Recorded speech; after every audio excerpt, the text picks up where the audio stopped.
What do you fight back with when your own people just handed you over to die?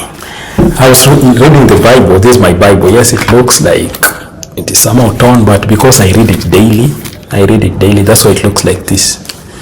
Okay, don't mind. I was reading the Bible in the book of Judges, chapter 15, as from verse 15. It talks about this story of Samson. And this fight, it's a fight between Samson and the Philistines. Samson did not start this fight. His own tribe, they did start this fight. Okay, there were 3,000 men of Judah. They came to find him, not to help him, but they wanted to tie Samson. They wanted to tie Samson so that they can hand him over to the Philistines.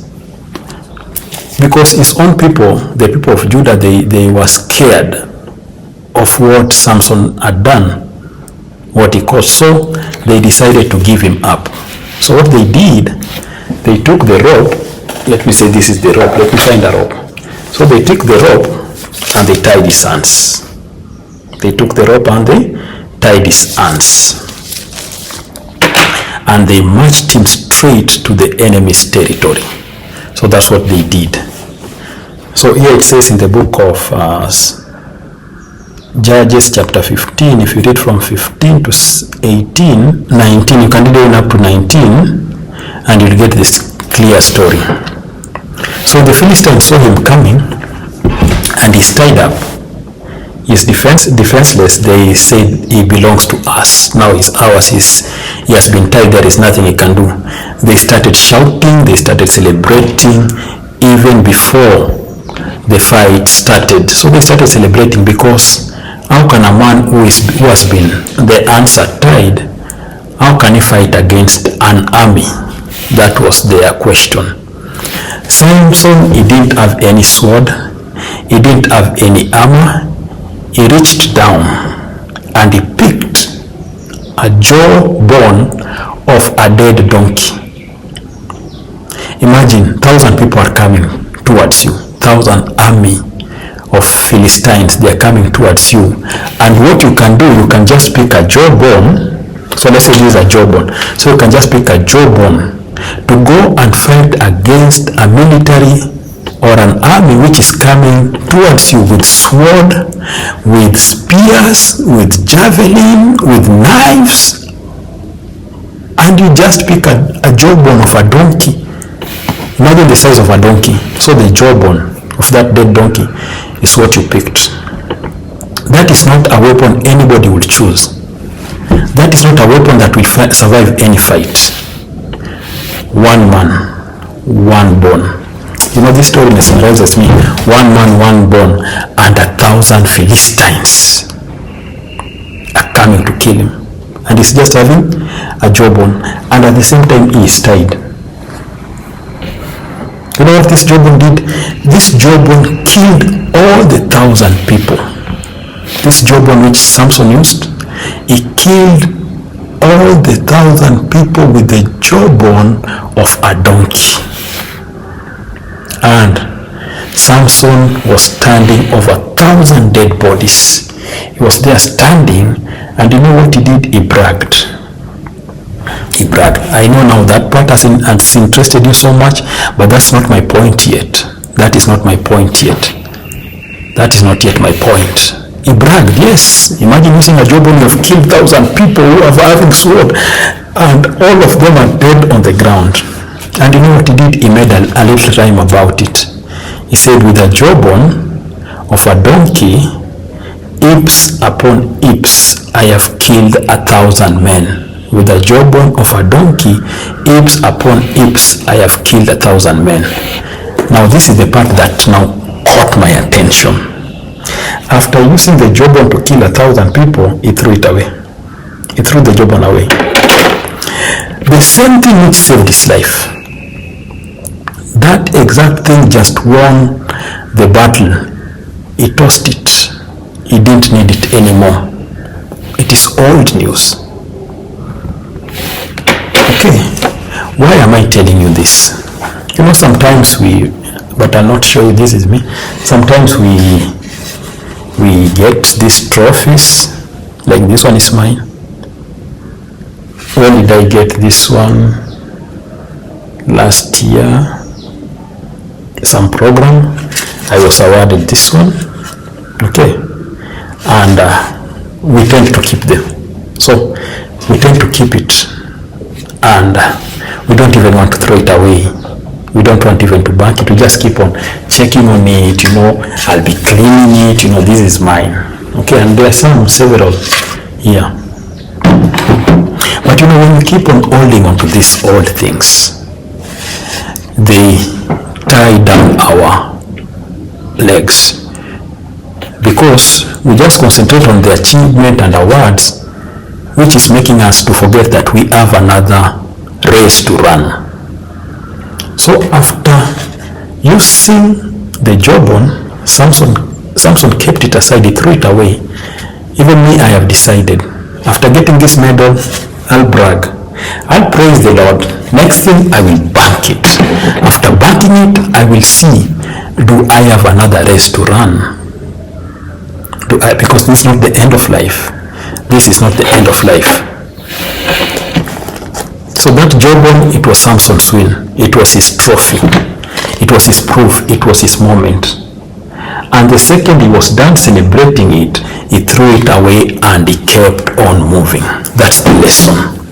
So your trophies, your medals, your achievements like this one, they are proof that the race has already been finished. Why did I receive this one? Because the race has already been finished. It is not a permanent seat. So a lot of people, they win once and they spend the rest of their life standing next to that trophy or having that trophy or seeing it. So when you spend the rest of your life in this trophy, your mind will not work to go for the next race. They want to introduce themselves with this trophy. So when people usually come to my space, they usually say, you have a lot of medals, you have a lot of trophies. And I was smiling. Every day when I came in the morning, I used to look at them. But after reading this story, you know what I did? I removed all my trophies, all my jawbones. So I call them, these are my jawbones. I removed each and everything. I have so many. I removed them and I've kept it somewhere on top of my house where I cannot see it, because this place, when it is empty now, it is making me to think, what is the other race that I can run? Because there is also always another fight that is coming. There is always another race to win. So bank the win. This is my win. Bank it. Then go back to the track. Bank it and go back to the track. If you keep on holding to the same jawbone, hugging it, seeing it, bragging about it, you will never free your hands to walk like. So what I decided to do, I decided to keep it aside. Now I don't have anything. Now it is my mind which will start thinking, what is the next race that I can run? And again, I love when you go to verse 17, you read it when you have time. This is the same one who took 1,000 people, 1,000 soldiers. And Philistines, they were known to be very fierce in battle. They were so much known to be very fierce in battle. He killed them with 1,000 bone, with a bone. He killed 1,000 people with a bone. But you know what he did? He cried out. He cried. Samson cried. You know what he cried for? Let me read. Must I now die of thirst after this great victory? He cried to the Lord. He was so much thirsty, he could not even have a glass of water. And he cried to the Lord, must I now die of thirst after this great victory? So imagine the strongest man is begging for water. And God answered him. God answered him. And you know what God did? God split the hollow place in the ground. Water poured out right where he was standing, and Samson drank. And after drinking, this is the best part, his strength came back. After drinking, his strength came back. So what is my message? These also caught my attention. Even after winning all these trophies, we are tired because we have been working to receive these awards or these trophies or whatever medal you have. You become tired, you become drained, you become drenched, you are worn out, you are burnt out. But still, one thing you have to remember is we need God. We need God.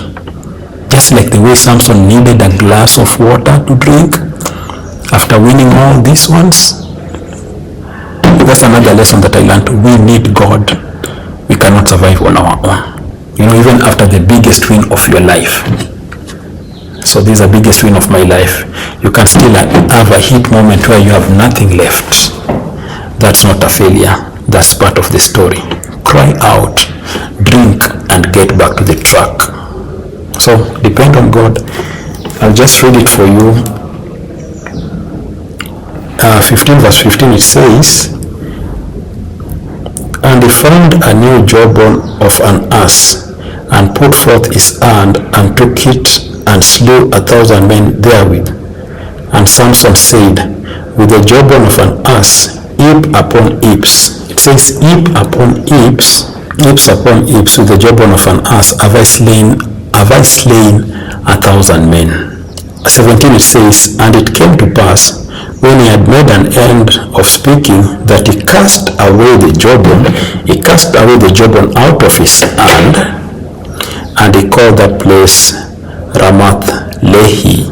So after throwing that bone, he named that place Ramath Lehi. "And he was sore athirst, and called on the Lord, and said," now he said to the Lord, "Thou hast given this great deliverance into the hand of thy servant, and now shall I die of thirst?" Now he's crying to the Lord, "You have given me great victory. Now do you want me to die of thirst? I've killed just 1,000 men, but now I need what? I need water." That's why we depend. We have to learn to depend on God for everything. You can win all this medal, but there is not something which can make you die. You don't have water, and only God can provide. Thank you very much for watching. Comment below and tell me, what is your jawbone? And do you depend on God to give you water? God bless you all. Comment below, what is your jawbone? This is my jawbone. I kept it away. I'm going for another race. May God bless you. Bye bye.